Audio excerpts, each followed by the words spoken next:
Kiss 107.1 is WTLC Saginaw with Steve Harvey in the morning. Mornings can't get no better. It's the Steve Harvey Morning Show. It's simply the best R&B all day. Y'all be jamming? Listen live on your smartphone, in your car, at work, or live at KissWTLZ.com. We're Kiss 107.1.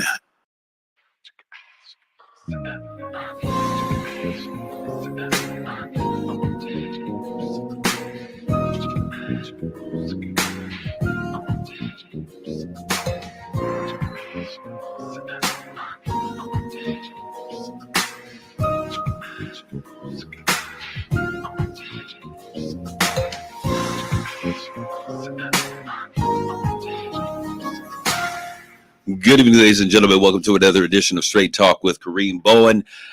I got to get a sound to everybody out there in Straight Talk land, everybody in the village. It's time for us to come in and have a conversation.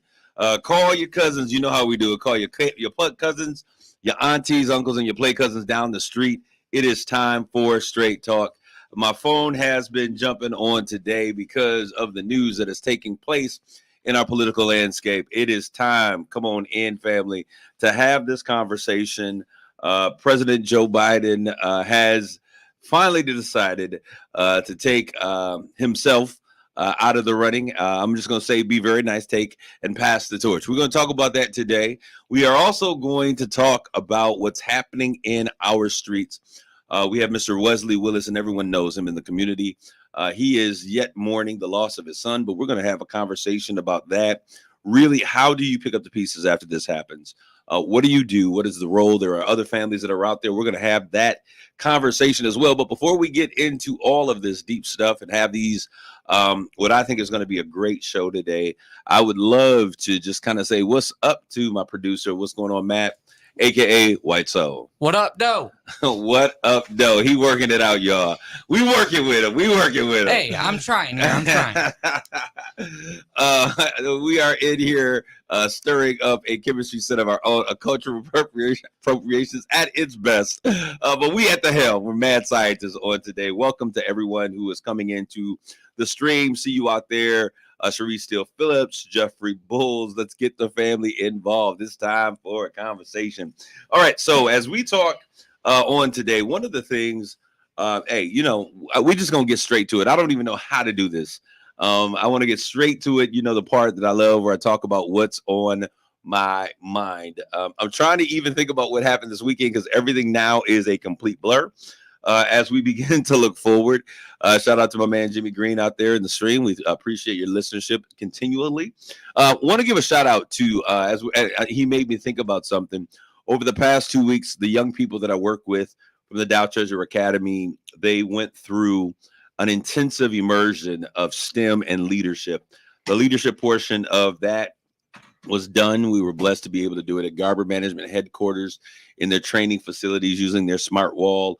And then the STEM portions of what we were doing, we held at the Delta College Downtown Center. Absolutely amazing. I want to thank Garber leadership, Pat and Ty, and as well as Paris Liddell out there for coming in and doing training, Dick for opening up that space. They were feeding at Cream. We're going to take care of lunch, all of those great things. It was a phenomenal training. Our children not only were exposed, but a little bit more than exposed. They were able to put together some base platforms as it relates to cybersecurity. I mean, they were working these things out. Cybersecurity. They were also doing program development.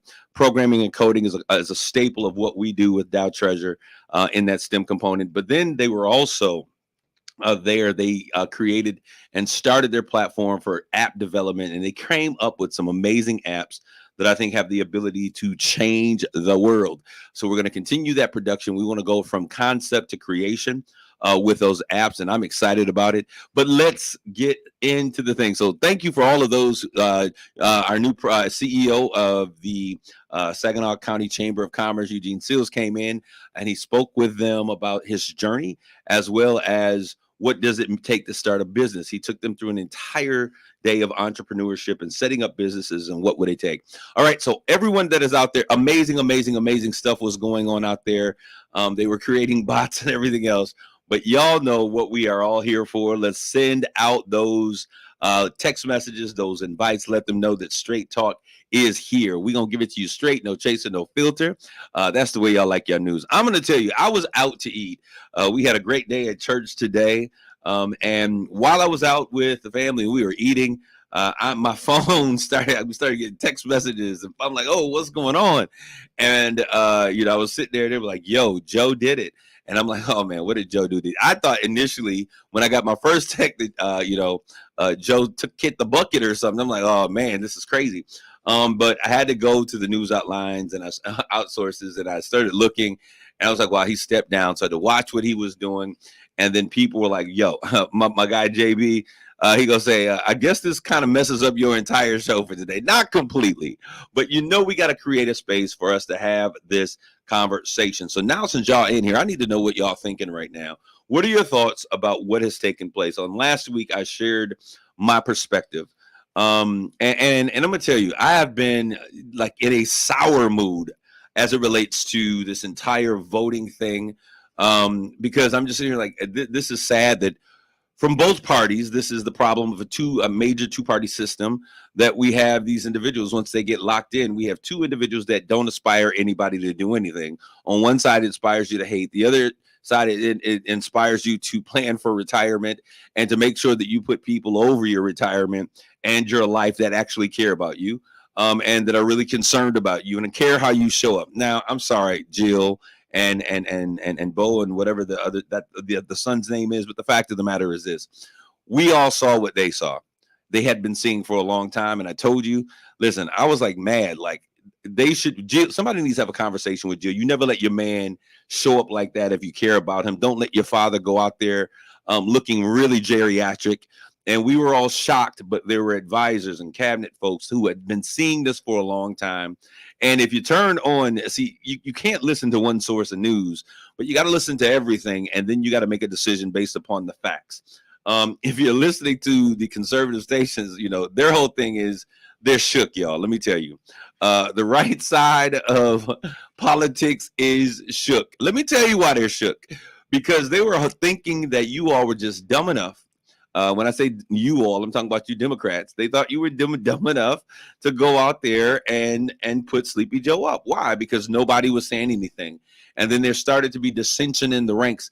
And I'm going to tell you, I started to feel like, wow, this is inevitable, because we got a crotchety old man who won't read the tea leaves and realize that it's time to pass the torch. Now, I'm going to tell you, what's above is also below. All right. So y'all may not like what I'm getting ready to say, but this provides the perfect opportunity for me to do just what we need to do. So above needs to be below. OK. And what that means is that the things that we have seen, and I don't like to push anybody out, but we have this issue with pride that we don't know when it's time to take a step aside. And now it's time for us to take a look at those leaders. I say look at leaders all the way across the board. They put the pressure on the man at the top and said, listen, buddy, it's time for we're getting ready to take everything down. You're taking it all down. You're going to throw the baby and the bathwater out together, and we can't have it. And so, Nancy, I'm going to tell y'all right now, the most effective person in Democratic politics, it's obvious. Everybody's been crying, Joe needs to leave. Joe needs to leave. So they called this little lady who's been retired for some time from California, aka San Francisco, and which is a lovely place to go visit, if by the way. And she comes in, has a private conversation with Joe. I'm sure she stirred his feathers. She knew, like, listen, Joe, you had your time. You've been here for 70 years. You were about to make us lose everything. We've already lost. They wouldn't let Obama put in judges. Then they took over those judges. We got a crazy situation with the Supreme Court. We no longer have Roe v. Wade. We're getting ready to lose these elections. And this is an election not about personalities. Listen to me, y'all. Listen real good. This is an election not about personalities, but this is an election about democracy. The election is about democracy. We've talked about it all the other times before, but now we see that this election, the real tenets, the real thing that is on the ballot is democracy, whether we continue to have it or whether we don't. And so that little lady who y'all were talking about so bad, she came in and she said, I'm going to give you a couple of days to think about it, because she's the Don Dada in the Democratic Party. She's pulling the shots. Sister is doing it for herself. And she made the, hey, I'm making the call. You decide to step down or we're going to help you with it. That's what it needs to take. And that's what it should happen. I said above needs to happen also when we look at some of our state situations, our local situations. And I'm not talking just about election. I'm talking about leadership. We need an influx of new leaders. And if you're not a leader who is grooming your replacement, preparing your replacement, someone who's going to take over, this is what needs to happen. Okay, we need to strong arm you with the AARP board and tell you your time is up. It's unfortunate, but we now think, some of us, this is all they've ever done. So we now think that you're there for a life sentence. No, this is not the Supreme Court. It's time for you to pass the baton. What better time to do it while the Olympics are in full swing? All right, so let me take some of the calls and some of the thoughts you're saying. Jeffrey Bull still does nothing for me personally.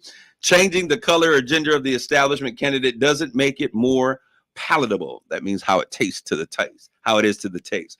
I'm rooting for an open convention.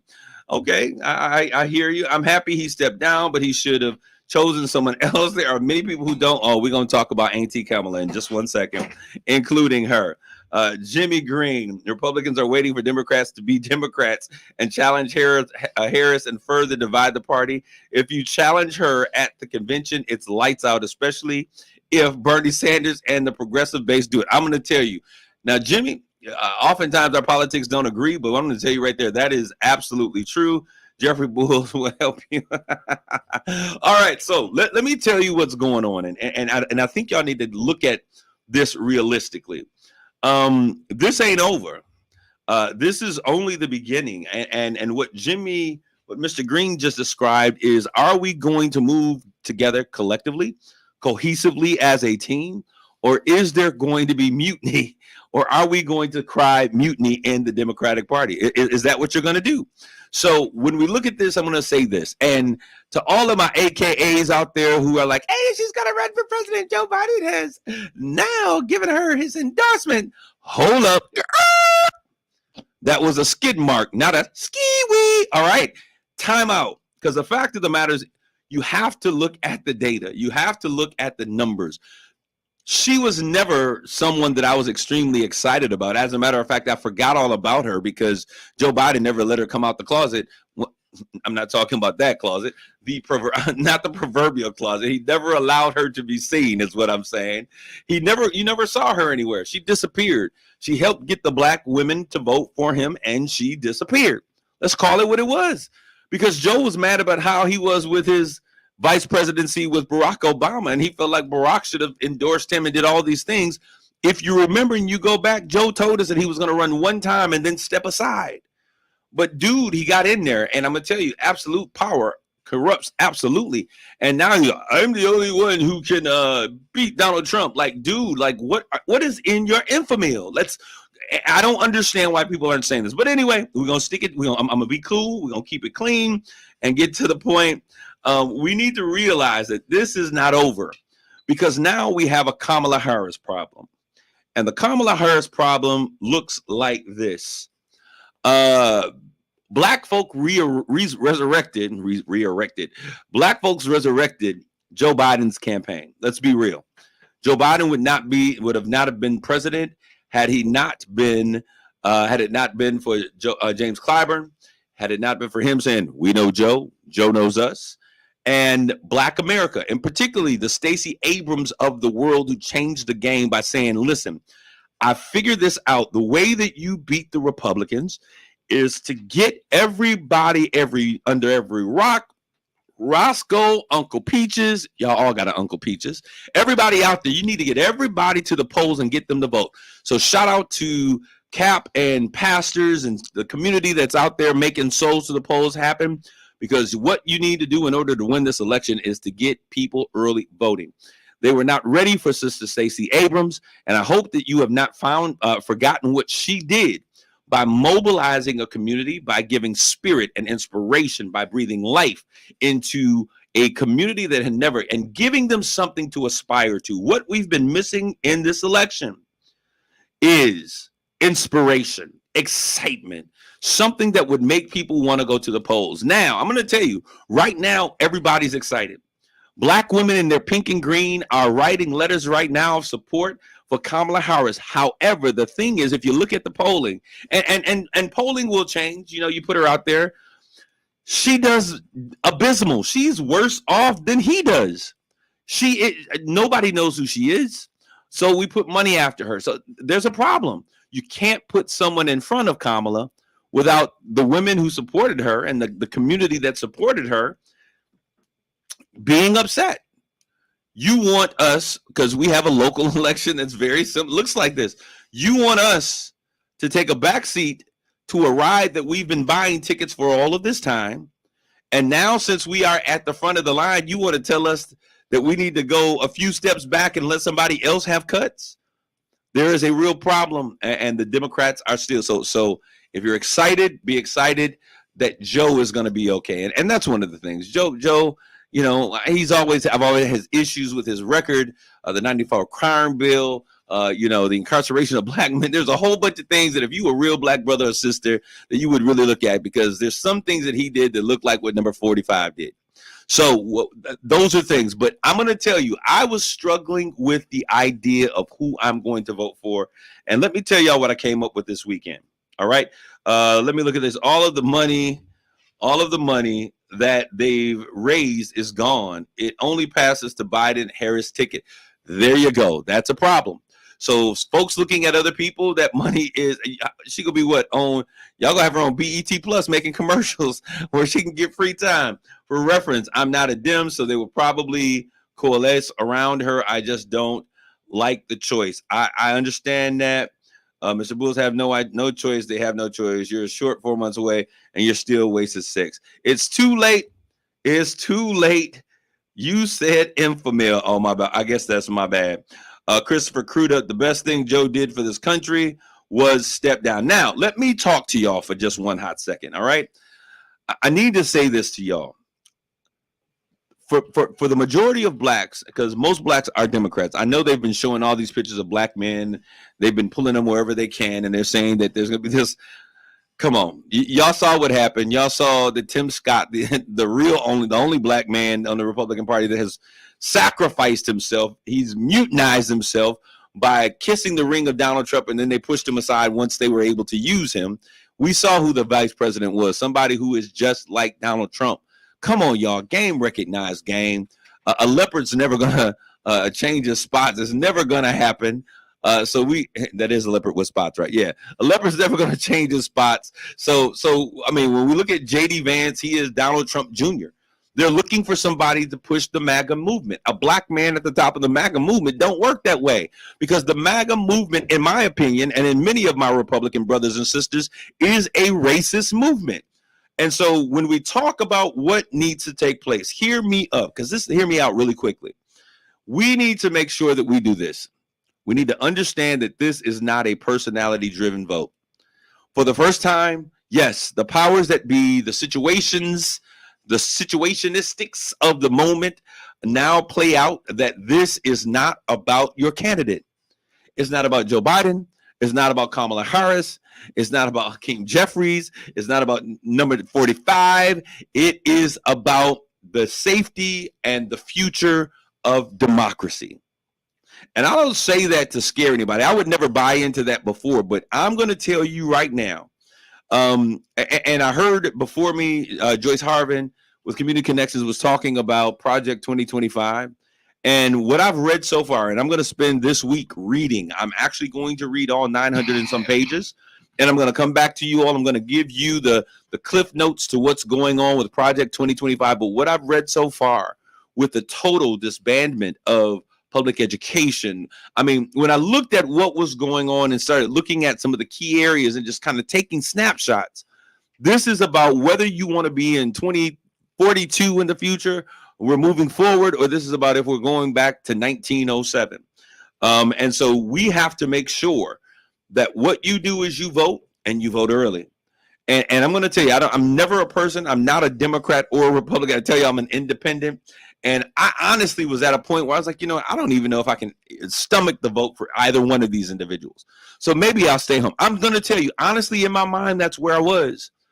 But over the course of this weekend, I started looking at the situation. I started reading in this 2025 plan. Somebody said, well, the 2025 plan, Donald Trump didn't write. He don't write policy anyways. This is not something that just came up with this election. This is something that has been in the works for a very long time. There is a Republican Party, and then there is a conservative movement. And right now, it's hard for you to be able to tell the difference between MAGA and the conservative movement and the Republican Party. That's why you have many Republicans who are out there saying, listen, I'm just as homeless as the rest of y'all because I cannot agree with some of the things that were happening. But this is what happens when you invoke and you bring into a situation something that they can all coalesce around, something that they can say, we can bring back conservatism and we can bring it back the Republican Party of Reagan. We can also look at, you see, they removed Roe v. Wade, whether you feel about that, however, but it's really about government being in control when they want it to be, and then kicking government out when it regulates or it helps someone else. And so you have to understand that this vote is bigger than an individual. It's bigger than the top party person on the top of the ticket. This vote is about democracy, our democracy. And as Black folks, we have bled and died and we have fought. This vote is about democracy. And I'm going to tell you, one of the things that I would challenge this new Democratic Party as they try to formulate what's going to happen is one thing you got to deal with. Listen, there has always been conversations about who comes across the border, but it has only been more recently that they've really weaponized this idea of Black jobs. Y'all know the nurses, the clean. I'm going to tell y'all what he say. We talk about what are Black jobs. He's talking about the people who clean the streets. He's talking about the lower end jobs that nobody in America really does. They're taking away Black jobs. He's not talking about doctors, lawyers, because those aren't Black jobs in Donald Trump's mind. Those are white jobs. And so we are moving back to a politics of color, of race, and it's dangerous. Project 2025 has already been mostly implemented at the state level, local level. In terms of the philosophy, you're absolutely right. But there are some key things that they need. They need to secure. There are 2 Supreme Court judges that are up for entry. You do that, it is a wrap. Every agenda that helps people. Now, let me tell you this. We always talk about local politics. I couldn't wait to hear your commentary on this issue. I thank you. We always talk about it's about the local politics. It is about the local politics. It's the local politics that changes what happens in your community on a regular basis. It's the local politics that determines whether your trash gets taken care of. It's the local politics that determine what happens in the state of Michigan for an agenda. However, it is the national politics that determines what gets funded. So you can have all of the laws and all of the legislation that you want in terms of what happens in the community. But if you don't have representatives at the national level that says this is where money goes, then you are not going to have the money to fund the ideas and the thoughts. And that's what's happened in Republican situations and in Democrat situations. I'll tell you right now, those of you who work or have folks that are incarcerated, those of you who have people who are working in post-incarceration situations, what happens when they get out of jail? Republicans say lock them up. Democrats fund those programs. When Republicans get into, even in our governor situation, our gubernatorial situation, when it comes to to Republicans, they don't believe in community corrections like that. Not in most cases. So you've got to understand that, yes, focus on the local, but you've got to make your voice known on a national level, because what happens nationally determines how our dollars are spent. What happens at the national level, it determines what are the judges that are running these courts. We have to make sure that people have an opportunity to be heard, and the only way you can be heard is when the system is not stacked against you. Jimmy, this president will have 2 Supreme Court. There you go. To the point, if it's Trump, he will get there because unlike RBG, Ruth Bader Ginsburg, Clarence Thomas, I'll retire from the bench, making it 3. It will change the country over your lifetime. Speak the truth. That's the truth. Ruth, somebody should have told Ruth, they should have had an AARP conversation. Ruth, we love you, but baby, you got to go. We need your seat. And there are people who are in their feelings and in their feels about things that we really have to make sure is not consistent with that is consistent with what's happening in our lives. Okay, so I'm going to put a pin in it. I'm not going to stop. For those of you who are waiting for my commentary is ding dong. The old man is gone. All right, that's my statement. It's time. I'm sorry. We were nice, and sometimes you have to push. And so we had to push. We had to give Grab the walker, grab the cane, get the info-mail. We're sending him out the White House. That's what needs to happen. And what needs to happen all the way down from the White House to Main Street is that we need to have strong conversations, not strong-arm conversations, but strong conversations. It's time for you to go. You understand that, right? You're ready to go, right? Yeah, come on. We got some young people that you need to pass the baton to. It's time for us to realize that we are not here forever. And so wherever you are, I'm already thinking about how do I replace myself in the things that I'm a part of. That is the conversation. Personality should not matter in this moment because this next vote in November is about democracy. AKAs, don't get in your feelings because I'm going to tell you there's some people out there that we got to look at. There's a lot of things that have to happen. So I know you're excited. Be excited in the moment. Have this moment. Celebrate it. But the fact of the matter is we can't be forcing people into, because don't nobody like Auntie Kamala. Let's be real. I don't like Auntie Kamala. I mean, I was never a fan. If you look at what she does to black men in terms of her incarcerating, you look at her husband, look what's going on. Sister, the only thing she kept from where she came from was that 2-beat rock. She got that. Sister got it. She got that good, what y'all call good hair where she can turn her head in it. I know y'all mad. I'm making y'all real mad. But unfortunately, I hope you get mad enough to really think about this moment. There cannot be mutiny. Mutiny is not an option. So we got to begin to have some strong conversations about what's going on. People can't get in their feelings. It's my turn. Well, baby, maybe not right now. And I'm not saying that just because she's a woman, I respect what the women have done. Women have held it down when nobody else could do it. There was a woman who made this happen. I don't care what y'all say. Y'all got to understand the nature of, thank you, Nancy Pelosi. Y'all should send her some flowers to San Francisco.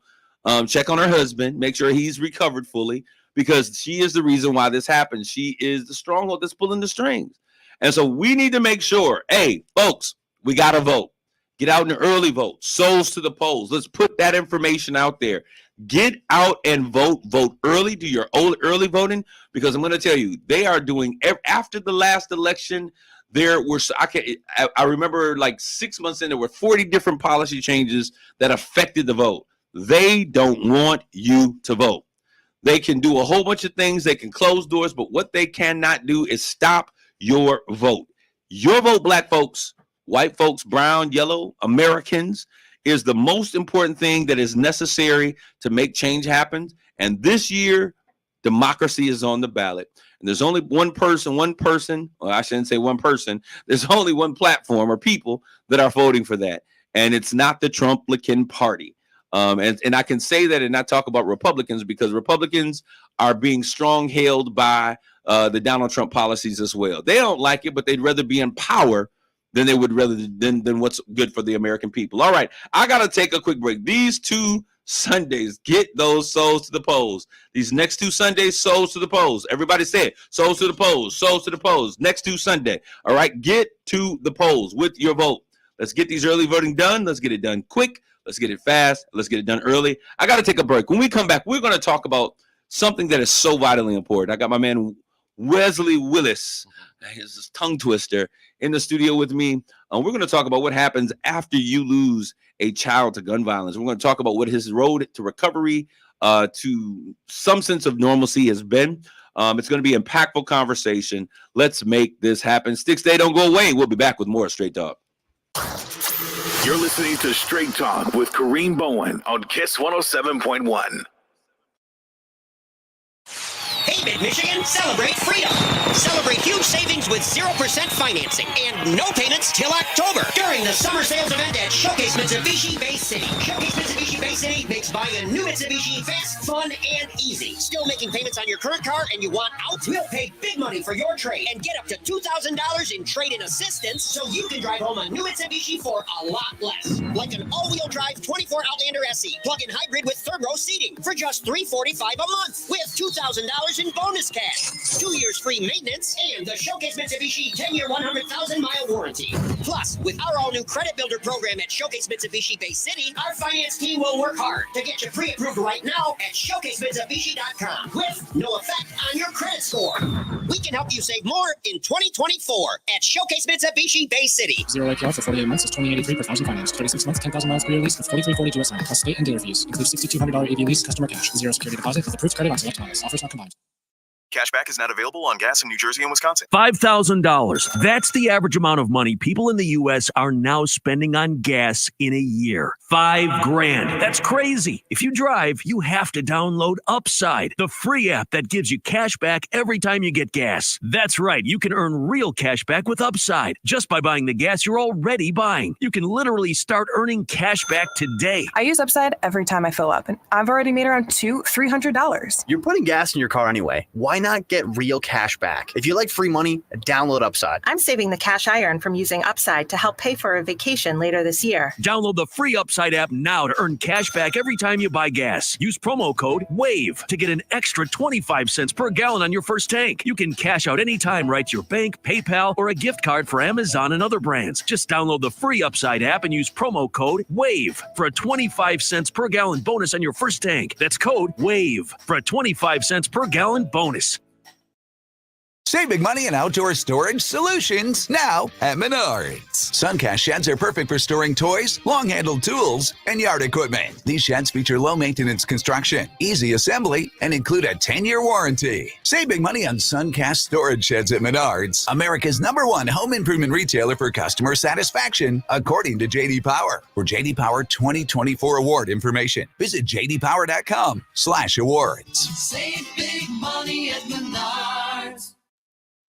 Prescriptions require an online consultation with a healthcare provider who will determine if appropriate. Restrictions apply. See website for details and important safety information. Subscription required. Price varies based on product and subscription plan. Hey guys, did you know there's a generic form of Viagra that works just the same, but is 95% cheaper? And you can get it online? Go to hims.com/joy. Through Hims, you'll get a free medical consultation, discreet shipping if prescribed, and the process is 100% online. To start your free online visit, go to hims.com/joy. That's HIMS.com/JOY. This is the KISS community page, where you can find out about all of the great things that are going on in Saginaw Bay City and Midland. Join Women of Colors and Algie Smith July 22nd for a movie screening entitled Young, Wild, Free, happening at 4 p.m. at Quality 10, located at 3250 Kabobo Drive. Entry is free. Popcorn is free. Join in for the great movie screening on July 22nd. Get ready for Gospel Fest happening on August the 3rd on Ojibwe Island from 12 to 6. Admission is free. On program, Dorinda Clark Cole, Byron Cage, Samaje, Todd Michael Hall. Join in for a great day of family fun and entertainment. There will be vendors of all types, food trucks, games for the kids, a gaming truck. Taco Bell will be on the island signing up people for jobs. Join in August the 3rd from 12 to 6 on Ojibwe Island. Get ready for the Black Male Summit happening on September the 19th. From 10 to 3 p.m. at Thompson Middle School, located at 3021 Court Street here in Saginaw, with special guest Hill Harper, star of ABC's The Good Doctor, author of Letters to a Brother. Black Men Sessions will include topics such as stop the violence, child support, get your mind right, representation matters. Once again, September the 19th. Community organizers, please submit your events at least 2 weeks in advance to kisswtlz.com. Hey, it's Steve Harvey, y'all. Here's what happened on the Steve Harvey Morning Show.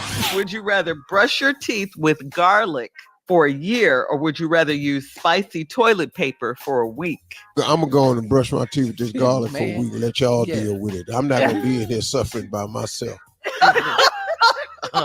If you had that hot toilet paper, how it's gonna sound in there? Well, let me tell you something. I'm actually not even gonna sit on the toilet. I'm sitting in the sink. Kiss 107.1, simply the best R&B. It's Straight Talk with Kareem Bowen on Kiss 107.1. Hello, we're back with more Straight Talk. This is Kareem Bowen, and I'm glad to have you with me on today. Well, we have turned the page. We're going to turn the page just slightly, and we're going to get into what I want to talk about today. We're talking about the threat of gun violence. We're talking about the impact on those who are left behind. As I promised you all that were listening to me on the first segment of the show, I am reading. This week is a read week. I'll be reading 900 pages of that Project 2025 to make sure that we come back and I can share that information with you all, because there is too much at stake. But I want you all to work with me and bring to the station, to the forefront, and to the stream, my brother Wesley Willis, the preacher machine. He's preached 2 times already today, but today he's going to come in and have a conversation. We have been having like just conversations about a number of things over the past couple of years, and my thoughts and my heart, my prayers are still connected with you, brother, and the loss of your son. We're gonna get into all of that today. We're gonna talk about what happens in the residual of the aftermath. What is the aftermath when you lose a child to gun violence? But let's just share. Why don't you just introduce them? Let them know. Let the Straight Talk audience know a little bit about yourself, sir. Hey, how you doing? My name is Mr. Wesley Willis. Y'all hear him? He trying to get. Wait a minute, Wes. Wait, you gotta let up. This brother's trying to take my job, y'all. Coming in here sounding like Barry White. No. Well known in the community. I coached basketball for 23 years. Started out at Emerson Elementary. Went on to BV High School, varsity girls coach, and after that, Arthur Hill High School, where I finished up. Hasn't been able to coach because of heart situations. I had heart surgery, so now I'm just in the backseat watching. But my heart has really been hurting lately, and it's been a month now that my son was murdered. Okay, so it has just been a month. Yes. Let's talk about leading up to the situation, and I hope that this is. You let me know if I'm going somewhere where you can't go right now. And I'll be very sensitive to that because I understand the healing process is still in full swing. Yes, sir. Let's talk about the time leading up to this, because I know that, every parent wants the best for their children. In terms of what took place, the day, the time, all of that stuff, what do you remember most about the days leading up to the loss of your son? He was really doing well. He was a young man that turned his life around. His main concern was taking care of his family, his children, and his wife. He had stopped being out, things like that. But this particular night, he went out with his brother and, having some fun. And I can remember that day. I had just did a eulogy on Friday for my nephew who was hit on the highway. And that Saturday, I was sitting around with my friends, Demont Anderson, and I was just zoning off, and and they was like, "Man, what's wrong?" And I don't know, So, long story short, I went home and sat around, and that nighttime came, and I couldn't lay down, I couldn't relax, I couldn't go to sleep, I couldn't get comfortable, And the child that I was worried about, he's not here right now, so I was like, "Well, he's not here, so what's going on?" So I laid down again. And 1 second, when you said that they're not here, you were meaning they weren't in the city of Saginaw. No. Let me ask you a question. Is there, being someone who is interested in also, we've talked about this, trying to reach these brothers who are out there in the situations that are going on, is there a special fear that you feel when they come home to Saginaw, when they're in the city limits? Yes. Okay. A fear of losing their life. Okay. What I see now is that young guys have no remorse. They don't care about dying. They don't care about going to prison. Some people say that they don't know what they're doing. I said that too, but they know what they're doing when they pull the trigger.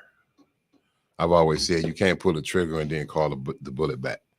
When you shoot the gun, the bullet is going where you aim and shoot it at. So I don't buy that they don't know what they're doing or don't understand what they're doing. Yes, they do. So you were actually concerned about another son, but that son wasn't here. Right. I want you to continue. So I couldn't sleep. I got up, went out, walked outside, and walked around the house. And then I went back in, locked the doors, and I laid back down. And at that point, when I laid down, the phone rang. Said, "I need you to be calm." And I'm like, "What? Be calm? What's going on? Don't beat around the bush." Who was it? Who was it? It's my fiance. Okay. So she said she got a call to tell me to get to Hamilton Street. I got to Hamilton Street, and they were getting him to the hospital, and I raced over to the hospital. And you know how people are is amazing to me. When I got there, things went on, and I was angry. I had a choice of words for the security guard, but we finally got in, and we waited. And the words that I can't get out of my mind, my head is, "I'm sorry he didn't make And you know, I've done prayer visuals with other parents that have lost their loved one, their child, and I knew they were hurt, but I didn't really understand how hurt they were until I had to put on those shoes. So I was sitting at home and I called you one day, and I had been thinking I was crying, and I said, "Why are you crying?" Jasmine Pringle, friend of mine, went through it twice. Yeah. Valerie Ruda went through it twice. So I've talked to Jazz on occasions, asking the question I wanted to ask is, how did you get through it? I'm struggling with one. And here's two women that experienced it twice. How did you get through it? I received a text message from Jasmine Pringle 2 days ago. She said, "I'm so sorry for you that you're going through this, but I just want to tell you, hang in there and keep on holding on. Don't give in to the devil. Don't give in to temptations to go on and take care of it yourself." And all these battles I had inside of me. People can say that you're a man of God and you this, you that. Wait a minute. What does that mean when somebody reminds you that you're a man of God when you're hurting? What does that mean? My response was, I know that. But you said, the first words you said, man. That's right. I was a man first. So, and I'm hurt by seeing my son laying there with bullet holes everywhere, blood everywhere. So at that moment, I'm not thinking about, oh my God, I'm not supposed to talk like that. I'm not supposed to be angry. I can admit I went about 3 days without praying because I was so hurt and angry and I didn't know what to say. So about that third day, I'm sitting and I'm just sitting and just thinking. And what I said was, "Father, please forgive me. But all I can say right now is, please help me." And that's what I'm leaning on, prayer. But I don't need you to tell me that I need to lean on prayer because I know that. Right, right. You know? Yeah. Give me some encouraging words, that's fine. But I'm leaning on prayer and believing in him because he said the battle was not yours. So I'm leaning on him to take care of it. And now I've been able to pray for the young man.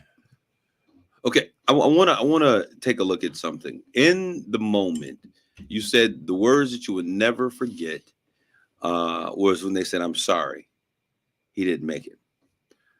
What went through your mind in that moment? And in talking with the other women who have also experienced it, have you shared, when you heard that moment, what was the thing that stood out to you the most when you heard, "I'm sorry, he didn't make it"? What did you feel in your heart? What was in your mind? What was going on with you in that moment was? Because there's a lot of people, I think, a lot of folks, we see that gun violence is a leading cause of death for folks 15 to 45. So a lot of us fall into this in this space. There's been a lot of deaths, senseless deaths the same way. Mm-hmm. But when you heard those moments, what was the impact to you as a man, understanding this is about your son who will never come back? Traumatic. The first thing I said was, wow, I have a murdered child. Lately, I've been wanting to attend the meetings at City Hall. Okay. I've been wanting to ask the mayor, the police chief, I don't even know him. I've never even seen him. What is the plan? And what I mean by plan is, what are you doing or putting in place to have more officers on the streets in these neighborhoods, not at Tim Hortons eating donuts and drinking coffee, but out here in these streets where you know the violence is. You know the neighborhoods that the violence is. You know this, so why aren't you putting officers? Why aren't you requesting more state boy territory, more sheriff territory? Presence in our city, because we need it. Okay. Well, that's an interesting conversation because there are large swaths of the community that say, they don't want the state police in our community. And I'll say this from a perspective, Saginaw didn't get this way overnight. We've had an ebb and flow of violence in the community. You remember with the Crazy Eight, the cliques, and all of that other stuff when we were growing up in the 80s. And so we've seen the evolution of this. And as I begin to look, and I'll tell you something, I've been on calls, not with police officers, but showing up on scenes, and they got their hands full with what's going on, man. Yeah. But I also want to have this conversation as a father who lost his son. The proverbial story of the ghetto, right? The hood, right, is that our children are going to die to gun violence. When you look at this, what is the statement that you say? Because law enforcement, we can put more police in an area, but does that really stop people? There are some things that are going on that I think that law enforcement will play a role. I think that policy plays a role. I think I'm a lover of guns because I grew up learning how to shoot at the range and different stuff at targets.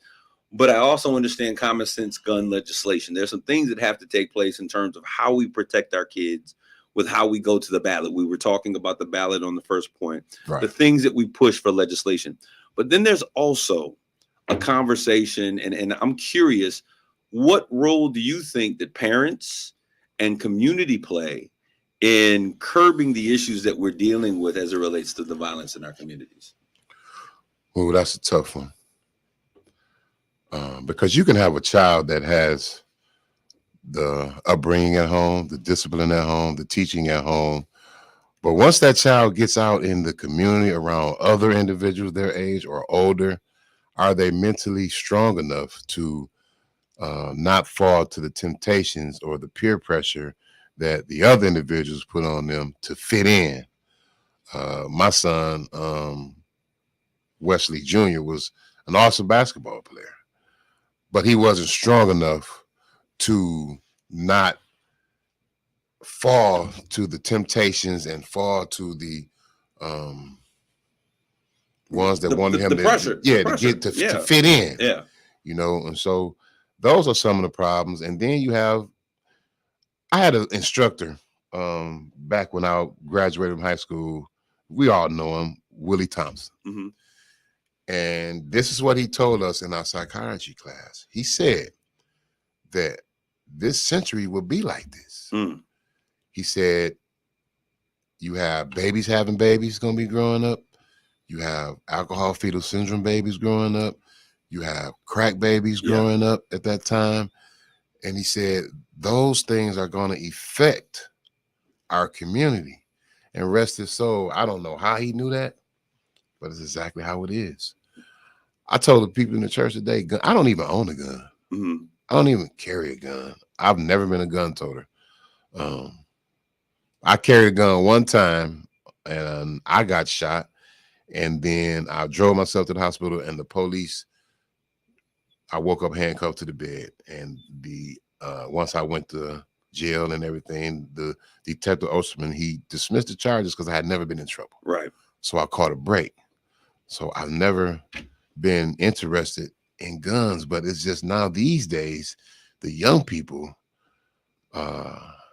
they're just it's like they get an adrenaline from carrying and pulling a gun. And now you look at people that, in stores and stuff like that, they're looking for a problem. Yeah. So they can pull their gun. Yeah.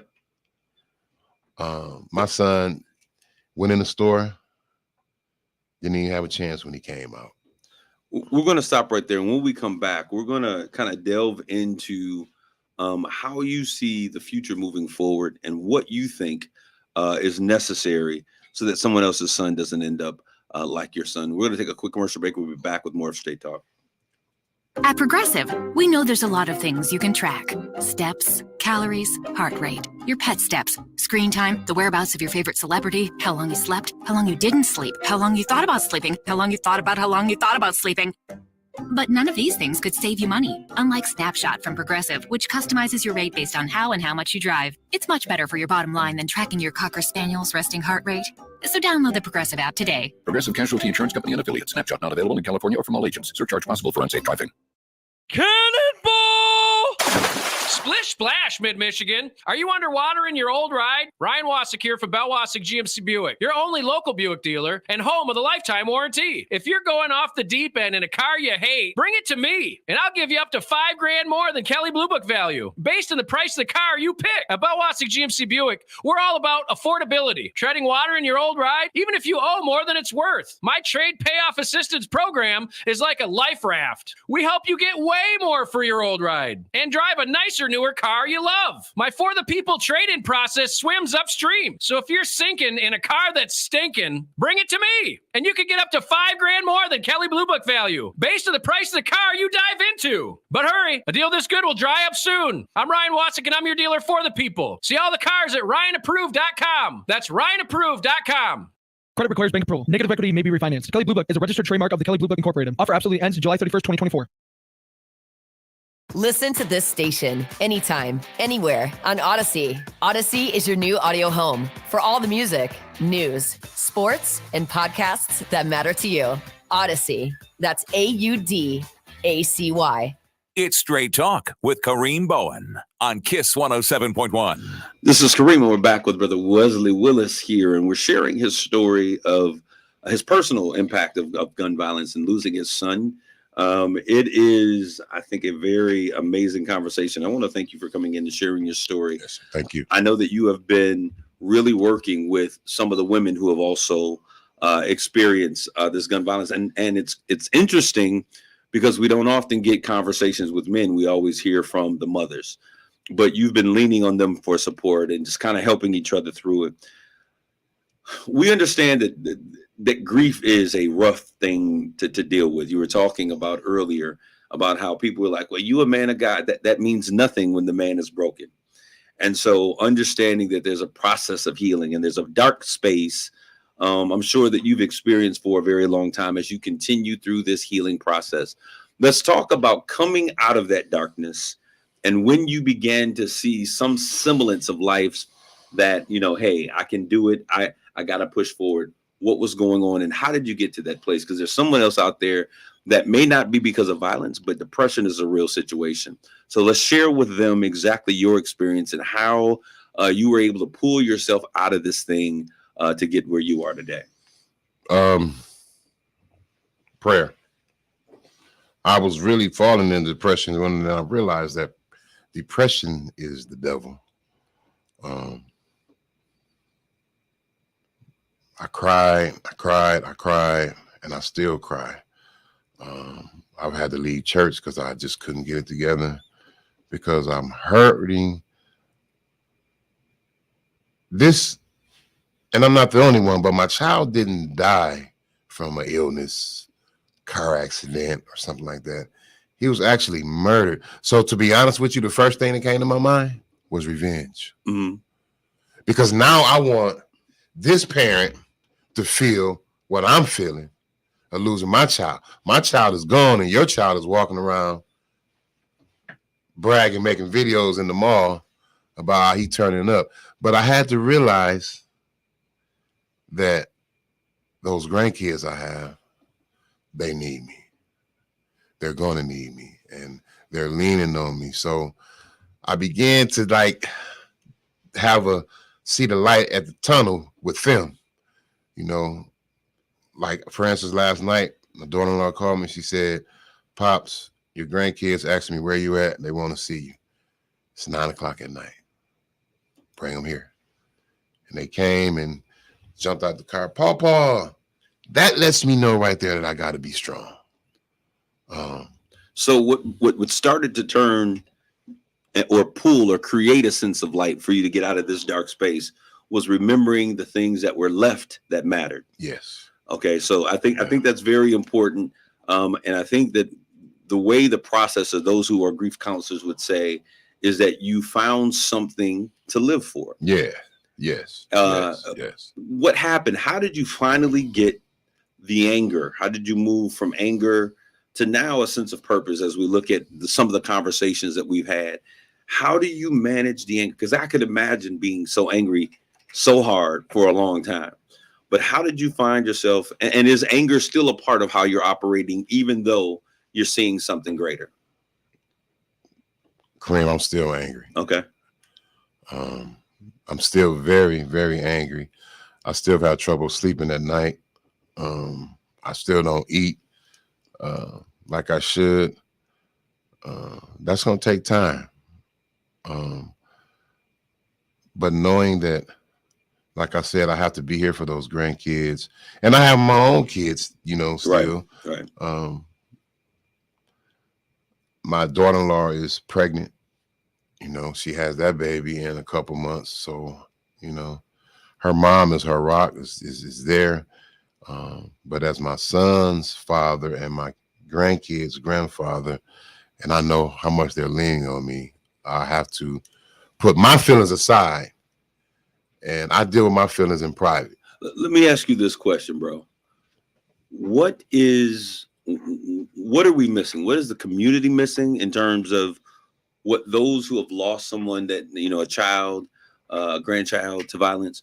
What are we missing? What is it that we don't understand? What is it that we say that we should know, we should never say to a parent who's lost someone in gun violence, in your opinion? What are those things? Share so that we can educate our community, so that we can show up for each other better.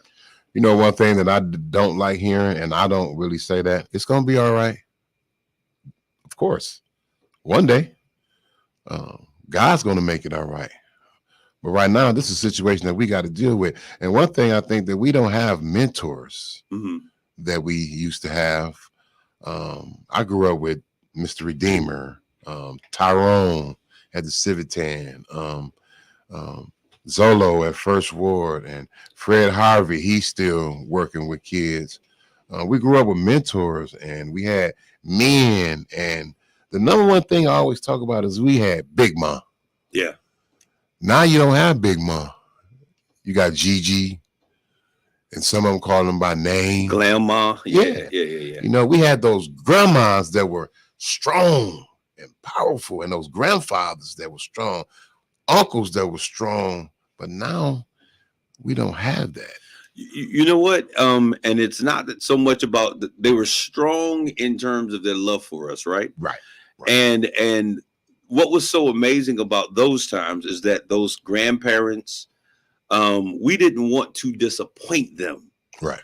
We would get whoopings, but when you say, I'm disappointed, it was like our whole world shattered. What can we do as a community as we talk about rebuilding the walls of the village and protecting our kids? In your opinion, what are you not seeing? Discipline. A lot of young people, a lot of kids are raising themselves for different situations, and all situations are not bad. Some children are alone a lot because mom is single.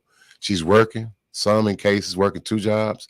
Some cases working 2 jobs and going to school. Fathers are out just gone doing their thing. And I'm a father. And what I've learned when I became a single father is that I learned that mothers can't just walk away. Yeah. Fathers, we can walk away. We can go and say, I'm gone. But mothers can't do that. Yeah. They have to stick it out. They have to be strong. And I tell young guys now, be careful where you plant your seed, who you plant your seed with. Don't plant the seed if that's not where you want to be.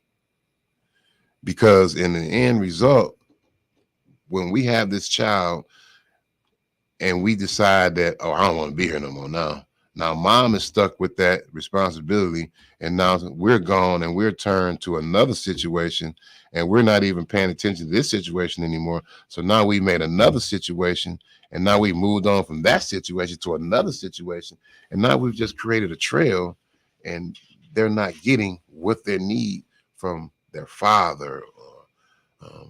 In some cases, not all cases, but I think that's what's really hurting us. Fathers, uncles, mentors, the thing that you guys do, the mentoring program, the mentoring, the help, it's good,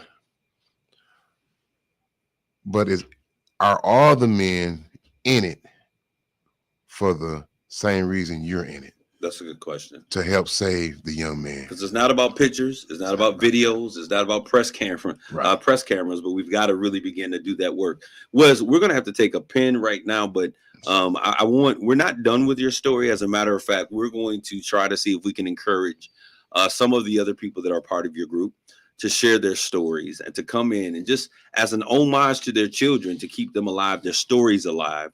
We want to give those women an opportunity to share. So I want to thank you for showing up today and showing up big. And I want to thank all of you out there for listening. Let's like, tag, and share this conversation. To those women who are out there that I'm sure some of them are listening to your conversation, I want to say to you, the best way to overcome something is to own how you let the narrative be told. Let's share that story. We welcome you into Straight Talk. And to all of you that are out there, thank you for continuing listening. God bless you all. Grace and peace. You've been listening to Straight Talk with Kareem Bowen on KISS 107.